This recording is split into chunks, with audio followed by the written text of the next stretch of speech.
What is going on, my friends? Welcome back to the channel and welcome to the third episode of tubbing my Type R engine bay and shaving it and making it nice and pretty. That's what I mean by tubbing. Tubs are installed, fully welded in, ready to go. Today, we are finally moving on to bodywork. There's a couple little areas on this bay that do need some filler work, and the filler of choice is this product from USC called All Metal. This is an aluminum filled filler instead of like a plastic. I believe plastic would be the normal type of filler for like fender and bodywork of the sort. But being that this is in the bay and there's gonna be a little bit of heat and maybe a little bit of flexing, decided to go with an aluminum filled one. We'll see how it goes.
All right, my friends, I've been trucking along. I know I haven't really shown much today because I feel like this is kind of boring, but let me show you guys the exact products that I'm using and the steps that I'm using. So for the stuff that needs more material than I would like, I'm using this aluminum filled compound.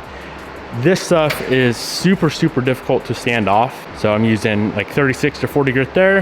And then on top of that, I'm running out to the Evercoat Rage, just a typical body filler. And then for all like the grinding defects and whatnot, I'm using this glaze USC icing finishing putty. Stuff works really well. I've decided I'm gonna make my life a little bit easier. I'm gonna pull this car outside. The shop's gonna be a freaking mess by the end of this project. It's already a mess, but it's gonna be even worse. And initially I was gonna hand sand everything, but when you have a DA, that is pointless. I just DA'd this intersection here. All this little stuff right here, that's all filled with glaze because I don't think primer would be thick enough to fill any of that. So all that stuff needs to be filled in. I'm pretty much gonna glaze everything that we did any sort of metal work on and then sand it all down with the DA to fill all those little defects. And then the filler primer, the 2K high build, is going to fill all of the sand scratches from the DA. And then this thing's gonna look perfect. Let's get it outside.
The entire passenger side is complete.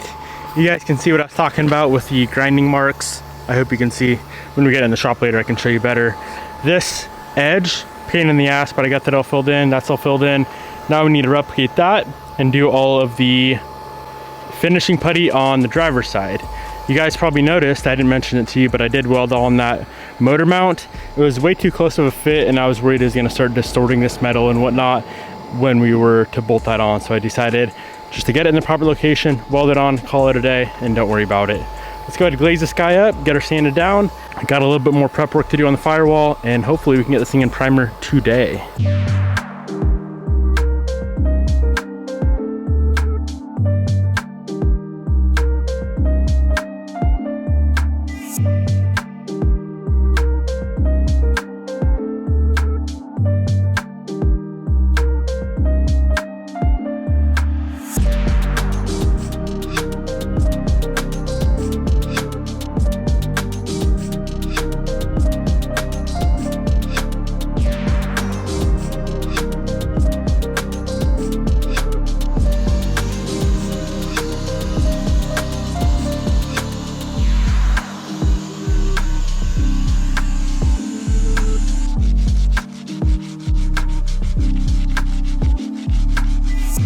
So I got all of the body work done on the tubs and the frame rails and whatnot. Very nice and smooth. I'm super excited with how this thing's gonna turn out.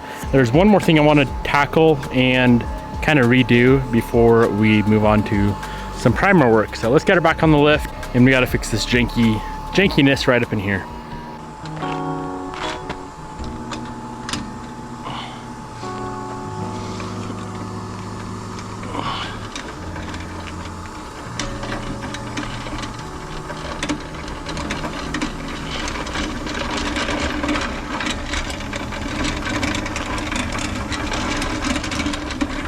All right, let's address my shitty work, for lack of a better term. This is clearance for the electric power steering motor. So the Type R one is actually sitting over here where the TK sits. CRV one is here and up higher. And when I was first mocking this car up, I decided I didn't want to notch that out and kind of boxed it in, because if it doesn't work, then I'm gonna be stuck with it. So I just took a big ass hammer and hammered the shit out of it. And it's really not nice. So I'm gonna cut that out. I'm going to build a little recessed area like we did here for this motor mount, and I'll be much happier with it. Granted, you can't see it at all, but knowing it's there just bugs me. So I decided before we spray the bay, I should probably fix that. And of course, before we do anything, I do need to pull the carpet back. It's right here. So it's super easy to get to. Thankfully, I don't have to pull the dash or anything to remove the little insulation or the padding. I just gotta pull that back, cut it out, box it in, weld it, and we can move on to primer.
I just did a quick test fit with the subframe and rack. Thank goodness I did, because guess what? She still hit. I need to bring this cut up a little bit higher and a little bit further this way. That's a big hole, but we'll patch it up and make it look nice.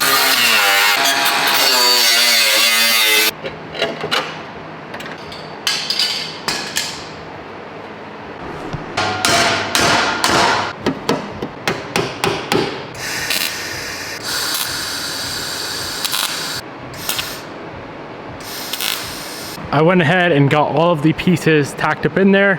I'm gonna do one more test fit with the rack, make sure it clears perfectly fine, and then we can fully weld it up. Even though I did pull that carpet insulation back as far as I can, while I'm welding it, I'm gonna have someone sit in there with the spray bottle just to make sure that if it gets a little warm, we don't burn the car down. All right, we got the assembly back in. Confirmed we have clearance. We have adequate clearance around the whole thing. Instead of using 20 or 22 gauge or whatever I used on the tubs, I did go with 12 gauge for this on the firewall, just because I know it is a little bit structural. Can never say that word. So I figured I might as well slap a little bit beefier material on it. I'm gonna pop this subframe back out, get it welded up, grind some weld, and we can do other things, like primer.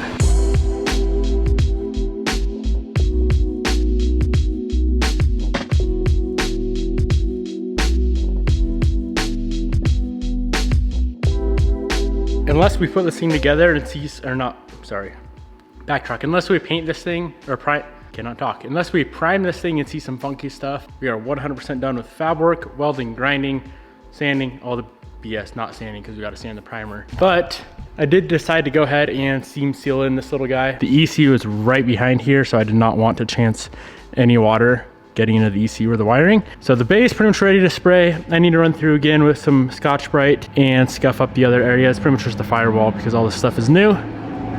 Scuff these here, and before I do that, I need to go ahead and pull all this stuff down. On both sides, ABS pump, brake lines, got all that stuff tucked out of the way. I may do a little bit of paint work up in here. I do need to at least prime these guys, and cannot forget the fab work we did here. That's also gonna get, of course, painted so it don't rust.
All right, I'm gonna actually be priming this thing outside. So I'm gonna pull it outside, blow it off really, really good, pull it back inside, do some masking, slap some plastic down on the concrete outside and spraying on some primer. One day I'll have an official paint booth set up.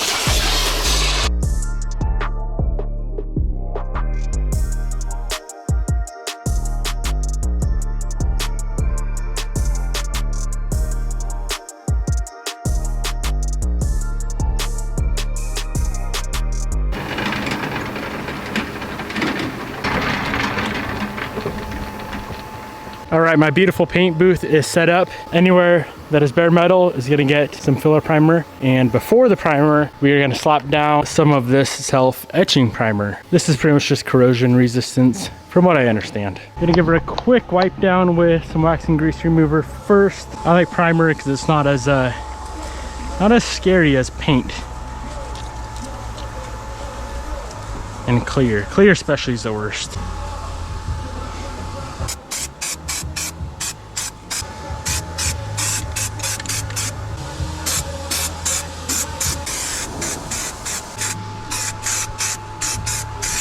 Time to spray down the primer. From here on out, it's actually pretty fun. I enjoy doing paint work when it turns out good, and I'm confident this is gonna turn out good. I'm not reducing this primer at all. We got some deep stuff to fill, so might need more than that though. It's not very much primer. Don't judge my paint booth. I didn't feel like using that stupid inflatable one today. And of course it's a little bit windy, so there's gonna be dirt in the primer, but as you guys know, it'll all get sanded anyway.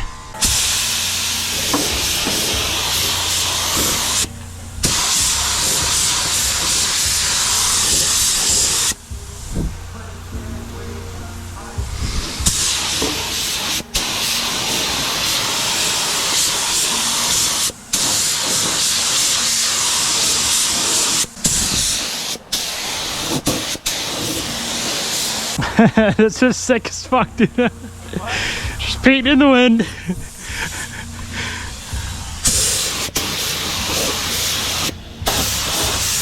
Is it going over there? I don't know. All right.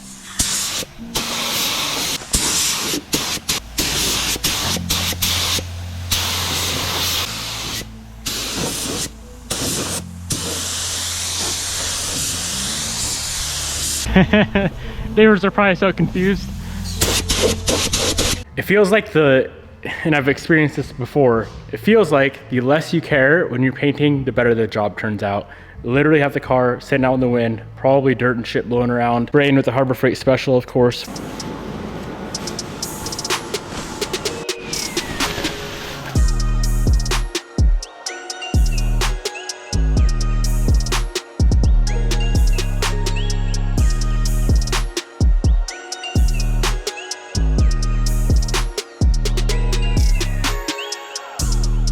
I really like how everything in the bay turned out. The tubs turned out very, very, very, very nice. There's one thing I'm not a big fan of, and I may try to change it up before I spray the bay.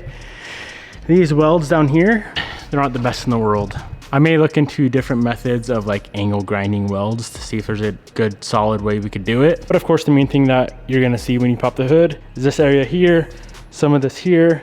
You're not really gonna see down there all that much, but I may still make a minor adjustment. We'll see. Drop a comment below. Let me know what you guys think. I know it looks kind of funny until it's all one color. I'm gonna aim to sand this thing in like 2 or 3 days, and we can probably spray it out the same day, which I'm excited for. In the meantime, I may go ahead and try and fix this door. Feel free to take a stab at what happened down in the comment section below. Hope you guys enjoyed. Peace out, my good friends, and I'll see you boys in the next episode. Goodbye.